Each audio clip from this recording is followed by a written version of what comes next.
বর্তমানে ৮,০০০ টাকায় সংসার চালানো খুবই কষ্টকর।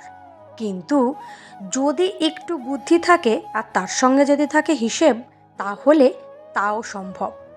নমস্কার বন্ধুরা, রিমি লাইফস্টাইল চ্যানেলে আমি রিমি প্রতিদিনের মতন আজ আবারও চলে এসেছি নতুন একটা ভিডিও নিয়ে তোমাদের কাছে। আশা করি দূরে কাছে যে যেখান থেকে ভিডিওটা দেখছো সকলে ভালো আছো, আর তোমাদের ভালোবাসায় আমিও খুব ভালো আছি। এই যে প্রতিদিনের মতন এই যে কাজ দিয়েই ভিডিওটা শুরু করলাম, আর সঙ্গে রয়েছে হিসেব এবং সংসার চালানোর দারুণ উপায়। কারণ সবসময় চেষ্টা করি যে হিসেব করে সংসারটাকে চালাবো, যাতে সংসারে টাকার অভাব না থাকে, সুন্দরভাবে যেন সংসারটাকে চালানো যায়। তার সহজ উপায় সব সময় তোমাদের সাথে আমি শেয়ার করে থাকি। এই যে আজকের ভিডিওটাও ঠিক সেই ভিডিও। তার আগে সংসারের কিছু কাজের কথা তোমাদের সাথে শেয়ার করি। এই যে দেখতে পাচ্ছ, ফলগুলোকে আগে ভালো করে গুছিয়ে রাখি। এগুলোকে আর নষ্ট করলে তো চলবে না, কারণ প্লাস্টিকে থাকলে কিন্তু নষ্ট হয়। বাচ্চা কাচ্চা চোখের সামনেও থাকে না, ওরাও খেতে পারে না, আর এমনিতেই নষ্ট হয়ে যায়। তাই ফলগুলোকে এবার সুন্দর করে ঝুড়িতে গুছিয়ে নিচ্ছি। আর দেখো, এদিকে দেখাচ্ছিলাম মোসাম্বি লেবু আর কমলা লেবু, দুটোর মধ্যে একটুও পার্থক্য বোঝা যাচ্ছে না। যাই হোক, আর এদিকে ছোলা, এটাও একটু ভিজিয়ে রাখার জন্য না কৌটোতে ঢেলে রাখতে হবে। প্লাস্টিকে রাখলে না ভালোও না। আর সবাই বলে যে প্লাস্টিকে রেখে কোনো জিনিসই খেতে নেই, সমস্ত কিছু একটু ঢেলে ঢুলে রেখে তারপরে সেখান থেকে নিয়ে খেতে হয়, তাহলে নাকি সংসারের লক্ষ্মী থাকে না। যাই হোক, এগুলো ওই বয়স্ক মানুষদের কাছ দিয়ে শোনা কথা, তাই তোমাদের সাথে শেয়ার করলাম আর কাজটাও করে ফেললাম। আর এদিকে যে পিঠের দিন, আজকে একটু বেশ পিঠে খাবো। এই যে বড় যা পিঠে ভাজছে, আর সেটাও হচ্ছে গিয়ে আমি একটু ভিডিও করছিলাম। আমি তেমন একটা ভালো পারি না, কিন্তু সবসময় করার কিন্তু চেষ্টা আমার মধ্যেই থাকে। তাই যে বড়দি করছিল, তাই আমি একটু দেখাচ্ছি। দেখো কত সুন্দর।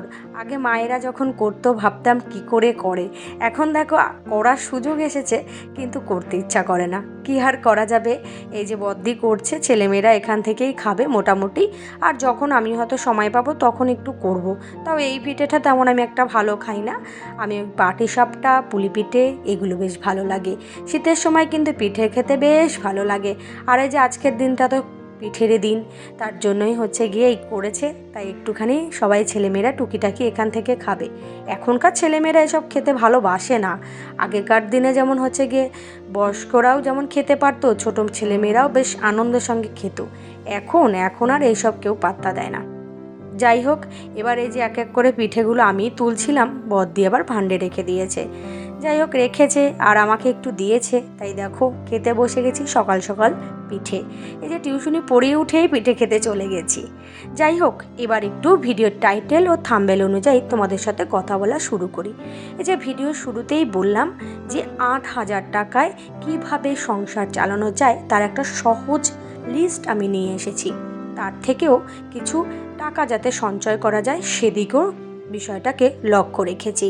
এই যে দেখো, তোমাদের সামনে পুরো বাজেটের লিস্টটা রেখে দিয়েছি।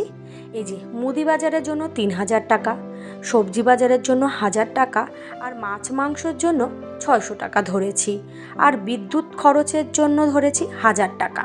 এবার কেউ হয়তো কম বিল পড়ে, তার হয়তো ৫০০ টাকা আসে, কারো হয়তো বেশিও আসে, কিন্তু আমি একটা মিনিমাম হিসেব করে ১,০০০ টাকা রেখেছি।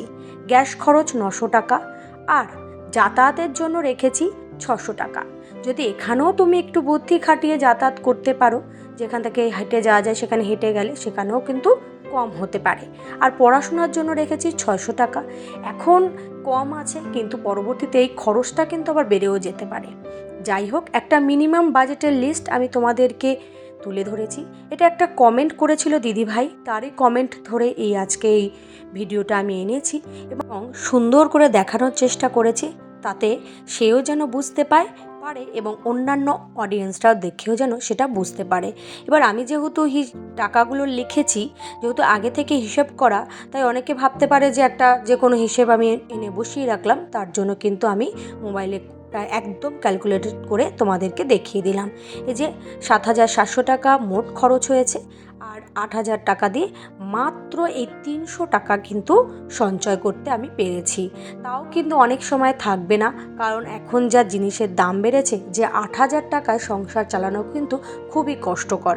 কিন্তু যারা সংসার চালাতে চাও এবং তার সঙ্গে কিছু টাকা সঞ্চয় করতে চাও, তারা এইভাবে বাজেটের লিস্ট ফলো করতে পারো।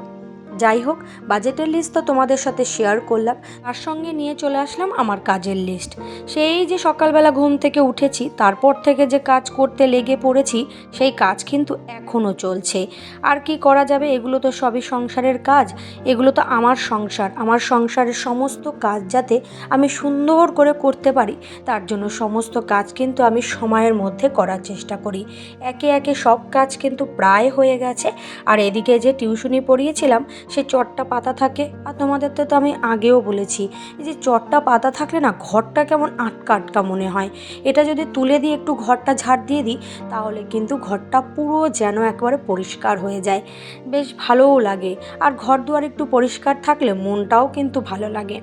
যাই হোক, এই যে আমার কাজ তো চলছে, এটা তো রোজকারের কাজ। আর এদিকে কিছু জামা কাপড় ছিল, ভাবছি আজকে তাড়াতাড়ি করে ধুয়ে মেলে দিই, কারণ শীতের বেলায় না মোটে শুকাতে চায় না। কোনো জিনিস একবার শুকালে পরের দিন কিন্তু মানে আবার শুকাতে হয়, কারণ শুকায় না তো দিনের তা দিনে। আর গরমকালে যেমন কি দিনের তা দিনে ধুয়ে দিলে কিন্তু কি সুন্দর যে শুকিয়ে যায়, কি আর বলবো। যাই হোক, সংসারের সব কাজ তো সময়ের মধ্যে করতেই হবে, তার সঙ্গে কিন্তু কিছু টাকা ইনকামেরও ব্যবস্থা নিজেদেরকে বাড়াতে হবে, কারণ স্বামীরা যা ইনকাম করেছে সেটা দিয়ে তো সংসারটাকে সুন্দরভাবে চালিয়ে নিতে পারবে। কিন্তু বর্তমান যে পরিস্থিতিতে যে কীভাবে জিনিসের দাম বাড়ছে, তাতে যে পরিস্থিতির মোকাবেলা করতে গিয়ে কিন্তু টাকা তো জলের মতন চলেই যাচ্ছে, কিন্তু তার মধ্যে থেকেও চেষ্টা করতে হবে কিছু টাকা সঞ্চয় করা। তার জন্য নিজেদেরকে সবসময় আয়ের উৎস বাড়াতে হবে, চেষ্টা করতে হবে সংসারের সমস্ত কাজ টিপটাপ করে সেরে ছেলেমেয়েকে যত উপযুক্ত সময় দিয়ে তবে যদি নিজের একটু কাজের উৎস খুঁজে নেওয়া যায়। এটা কিন্তু নিজেদের মধ্যে সেই চেষ্টাটা রাখতে হবে। এবার তোমরা যদি সেই চেষ্টা না রাখো, যেভাবে চলছে ঠিক সেভাবে চলতে দিতে চাও, তাহলে কিন্তু জীবনে কখনোই হবে না। সবসময় চেষ্টা করবে যে আমার দ্বারা হবে, আজ হয়নি তাতে কি হয়েছে, কাল হবে। এই চিন্তা ভাবনাটা নিজের মধ্যে সবসময় রাখতে হবে।